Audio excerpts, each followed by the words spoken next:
Piece চা দাও তো দেখি। দিচ্ছি। আজকে সকালবেলা না মুডটা হেভি ফ্রেশ আছে জানো। আমাদের আইটি সেলের অমিত মালব্য আজকে সকাল সকাল একটা হেভি টুইট করেছে খোদ পাপ্পুকে নিয়ে। আপনাদের আইটি সেল তো 24 ঘন্টা ওনার প্রেমেই হাবুডুবু খাচ্ছে। তার জন্মদিনেও ট্রোল করতে ছাড়লো না। 56 বছর বয়স হয়েছে বলেই কি ওনাকে খেপানো হচ্ছে? মূর্খ। দে সরি, মানে খেপানোর কথা বলছেন কেন মশাই? এ তো বাস্তব কথা। দেখুন, ওনার এখন 56 বছর বয়স, আর কিছুদিন বাদেই উনি সিনিয়র সিটিজেন হবেন, তখন রেলের টিকিটেও ছাড় পাবেন। হ্যাঁ, তাছাড়া আর একটা কথা কি জানেন, মানে দেশের রাজনীতি এখন একটু ওই যুবকদের দিকে ঝুঁকছে, একটু ঝুঁকে যাচ্ছে। এই সময় ওনার ক্ষমতা যে ফুরুত, সেটা তো বুঝতেই পারছেন। আর তাছাড়া একটা কথা কি জানেন, এই 56 বছর বয়সে কি আর কেউ যুব নেতা থাকে?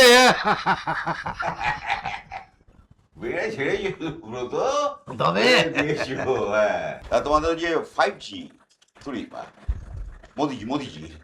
মোদিজি যখন প্রথমবার প্রধানমন্ত্রী হলেন তখন তার বয়স কত ছিল? কত? 63 বছর। আর 2G মানে বাজপেয়ীজি যখন পূর্ণ মেয়াদে এলেন প্রধানমন্ত্রী হয়ে তখন তার বয়স কত ছিল? 73। ওই তখন তো তোমাদের ওই বার্ধক্য আর ভাতা নিয়ে এমন কবিয়া দেখিনি কাকা। হ্যাঁ, আসলে হচ্ছে এটা বয়স নিয়ে পাট্টা, মানে সরি ঠাট্টা নয়, সুব্রত দা, এগুলো হচ্ছে পলিটিক্যাল অবসেসিভ কম্পালসিভ ডিসঅর্ডার, মানে সংক্ষেপে POCD। ওই প্রথমবার ওয়ান সাইড প্রেমে ব্যর্থ হওয়া প্রেমিকের ছটপটানি। ও বিশ্বদা, আরে বাবা অত হাড্ডি শক্ত ইঞ্জুরি ঝেড়ো না তো বাপু। আরে বাবা সিধে কথা বলো না, শাসকের বক্ষস্থল কাঁপিতেছে। আরে বাবা বয়সটা অছিলা মাত্র, ভয়টা আসলে গিয়ে অন্য জায়গায়। মনা ভয় পাবে না কেন? ইতিহাসটা একটু ঘেঁটে দেখুক না। জওহরলাল নেহরু যখন প্রথম প্রধানমন্ত্রী হন তখন ওনার বয়স 57 বছর, লাল বাহাদুর শাস্ত্রী 59, মোরারজি দেশাই 81 বছর বয়সে গদিতে বসলেন। তা 56 বছর বয়সটা ভারতীয় রাজনীতিতে রিটায়ারমেন্টের বয়স হলো রে। তফাৎটা শুধু গণতান্ত্রিক মূল্যবোধের। মূর্খ, আকাট মূর্খ।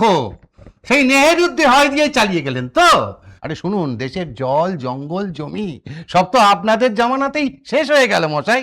আরে সুব্রতদা একটু ইনস্টলমেন্টে উত্তেজিত হন, নাহলে হার্ট অ্যাটাক হয়ে যাবে। নেহরুর জামানায় যখন কংগ্রেস 2/3 সংখ্যাগরিষ্ঠ, তখনও তরুণ অটল বিহারী বাজপেয়ীর ভাষণের প্রশংসা করেছেন নেহরুজি। বিদেশি রাষ্ট্রপ্রধানদের ডেকে ডেকে বলতেন ইনি আমাদের তীব্র সমালোচনা করেন, কিন্তু এই ছেলেই একদিন দেশের প্রধানমন্ত্রী হবে। আর আপনারা বিরোধীদের তো প্রোক্লামার ভাবেন, দল ভাঙছেন, ইডি সিবিআই পাঠাচ্ছেন, বুলডোজার চালাচ্ছেন। চাটা রেখে তোর কোনটা মানে গালটা বাড়া সুভা পাইকারি রেটে চুমু খাই, ও কি দিলি প্রাণা। কিন্তু ভাইয়া তোমাদের কাছে গণতন্ত্র মানে তো ভোটে জেতা আর হারা। হ্যাঁ, ভোটে জিতে গেলেই ওই জনগণের মগজের মধ্যে মেরুকরণের আফিম ঢুকিয়ে দাও, আর তলে তলে দেশের জল জঙ্গল পাহাড় বিমানবন্দর ওই ওই জলের দরে 2-4 পরম মিত্র সেটজির পকেটে পড়ে দাও। ব্যাস, ভোটের পরে আমি জনতা আশ্রয় ফ্লাইনের ভোটার, আর ভোট এলেই ওই সেটজি পরম মিত্র তোমাদের এটিএম কার্ড। মূর্খ আমজনতার মগজ ধোলাই। শোনো, আরে বাবা, এতই যদি খারাপ কাজ করে থাকি আমরা, তাহলে দেশের মানুষ 2024-এ মোদিজিকে আবার জিতিয়ে ক্ষমতায় ফেরত আনলো কেন? শোনো, একটা কথা পরিষ্কার জেনে রেখো, মোদিজির বিজয়রথ আটকানোর মতো বুকের পাটা কারণ নেই। হ্যাঁ বলি ও সুব্রতরা, বিজয়রথ তো চলছিলই, কিন্তু আপকি বার 400 পার বলতে বলতে শেষে 240-এ এসে ব্রেক কষতে হলো। তোমাদের আত্মবিশ্বাস এমনই তলানিতে ঠেকলো যে বৈঠক ডাকার সাহসই হলো না। তড়ি ঘড়ি শরিকদের ডেকে এনডিএ বৈঠক করতে হলো। ভারতের ইতিহাসে সেই প্রথমবার দেখলাম বিজেপি মোদিজিকে এককভাবে নেতা বাছার সাহসই পেল না, শরিকদের পাশে বসিয়ে সার্টিফিকেট নিতে হলো। মান তো শোনাও না, দে বিড়ি দে। এই যে সুব্রতর গায়ে এখন 880 ভোল্ট বিরাজ করছে। বলছি কি, ইতিহাস সাক্ষী আছে রে পাগলা, এমতা কারো পিতৃদেবের সম্পত্তি। শাসক যত বড় ডিক্টেটর হোক না কেন, জনগণের শক্তির সামনে না ভেঙে পড়তে বাধ্য। তোরা তো ওই জরুরি অবস্থার সময় যারা মুচলেখা দিয়ে জেলের ভাত হজম করতে পারছিল না, তাদেরই উত্তরসূরি ভাই। আর আজ ক্ষমতার গরমে ওই 26 ইঞ্চি বুকের ছাতিকে 56 ইঞ্চি পাম্প মেরে বীরত্বের সার্টিফিকেট দিচ্ছিস। মূর্খ, আকাট মূর্খ। আচ্ছা, ওই সমস্ত বড় বড় কথা বাদ দে, একটা কাজের কথা বলি শোন। হ্যাঁ, 2029-এ রাহুল গান্ধী আদৌ দেশের প্রধানমন্ত্রী হতে পারবে তো? না মানে দেখ, কংগ্রেস তো ক্ষমতায় আছে কত 4টে রাজ্যে, হ্যাঁ, আর ইন্ডিয়া জোটের কথা ধরলে বড় জোর 8-10টা। মোদিজিকে হারানোর মতো ভোট মেশিনারি কংগ্রেসের আছে তো? 2022-এ ভারত জোড়ো যাত্রা শুরু করার আগে রাহুল গান্ধী বুক ঠুকে বলেছিলেন, লিখে রাখুন, এই নরেন্দ্র মোদী আর অমিত শাহকে এই কংগ্রেস পার্টি হারাবে। কারণ বিজেপিকে জাতীয় স্তরে টক্কর দেবার মতো সর্বভারতীয় সংগঠন আজও একমাত্র কংগ্রেসেরই আছে। সংগঠন তো বুঝলাম, সুভা বাবু শিস, মোদিজি তো একা লড়েন না, তার পেছনে একটা আস্ত সিস্টেম লড়ে। মোদিজির সামনে লড়েন আর পেছনে চিত্রনাট্য লেখেন অমিত শাহ।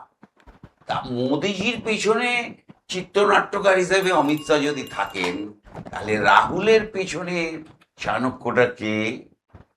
সোনিয়ার আমলে ছিলেন আহমেদ প্যাটেল, কিন্তু রাহুলের পেছনের মস্তিষ্কটা কার?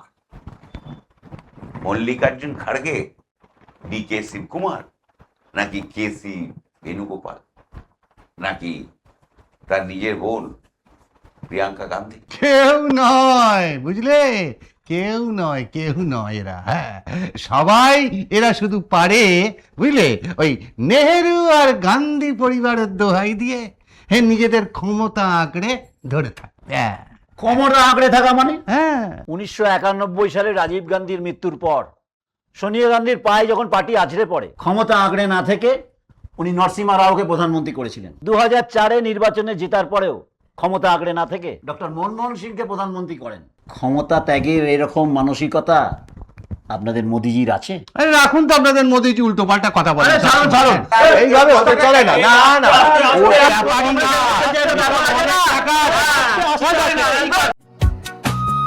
চায়ের কাপে প্রশ্ন ওঠে দেশের ভবিষ্যৎ,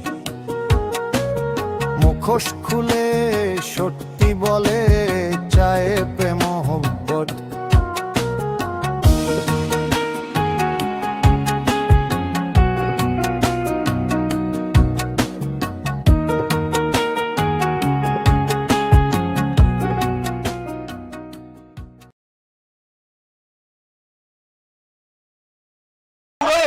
চেল্লাবে, বুড়ো চেল্লাবে, চুপ। তোদের কলকাতার বাজানো থামাবি? আমার বুকের ওপর তো ডিজে বাজছে রে। আরে বাচ্চা খুঁজনি আর তুমি শুনছো? না না না, বলি আরে বাবা, ওই কার চাণক্য নীতি কত বেশি কি বলে শক্তিশালী, সেই নিয়ে একটুখানি কবি গান হচ্ছে।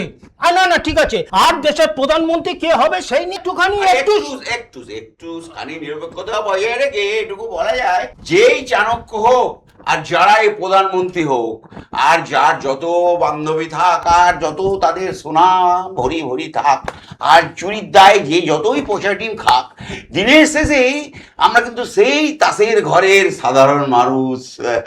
কি ঠিক বলেছি না মেসমশাই? চাপ বাচাল কোথাকার। এই নোলা, জানলাটা বলতে এক্ষুনি।